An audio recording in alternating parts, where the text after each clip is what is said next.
This is the Holy Grail of fly patterns. To tie it, we'll start off with some red thread, secure it to our hook shank, and snap your excess free. We'll then lay down a small thread base at the head of our fly. Before sliding our gold bead forward and using our thread to secure it in place, doing so by taking wraps over the top of it to help hold it in place, along with creating thread dams both in front as well as behind the bead to help lock it in place.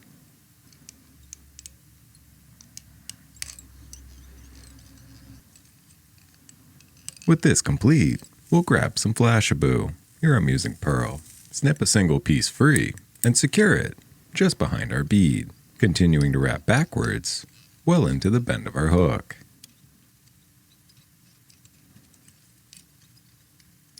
With this complete, we'll set our thread aside and grab some dubbing. Here I'm using a Euro blend of hare's ear that has some natural along with some synthetic fibers. Create a dubbing noodle and begin to wrap it forward in close touching spirals, building up a slight transition as we work towards our bead. And if you'd like to win this fly, comment #flies in the comments below. And of course, brush everything out to give it that nice, buggy look. And to make it even buggier, we can add a loosely wrapped dubbing noodle and spin it just around the front. Pull everything backwards and wrap a few times in front to help brush everything back. We'll then grab our Flashabou and begin wrapping it forward in close touching spirals, being careful to try to avoid trapping any extra fibers, ruining our buggy look. We'll continue doing so until we reach our thread. With this complete, we'll secure it in place, taking thread wraps both in front as well as behind our Flashabou, and snip our excess free, brushing out any trapped fibers so it has that nice, buggy look. With this complete, we'll grab a turkey flat, select a small clump of about 10 fibers, and secure it to the top side of our fly, along with creating another dubbing noodle, and finish filling in the gap up towards our bead, remembering to continue with our transition that starts to match the bead.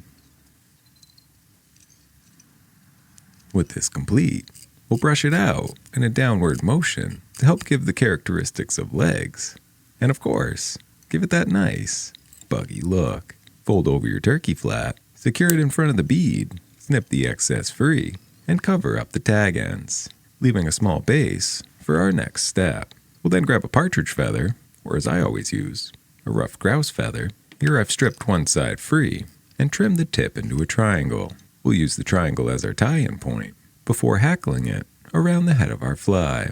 I like to use grouse feathers because they're a bit longer and therefore create a bit more movement. And stripping free one side gives it a more spider-like look. Once happy, we'll secure it tightly in place with our thread, taking thread wraps both in front as well as behind, and snipping your excess free. Whip finish to hold it all together and build up a prominent hot spot at the head of our fly, characteristic of the Holy Grail.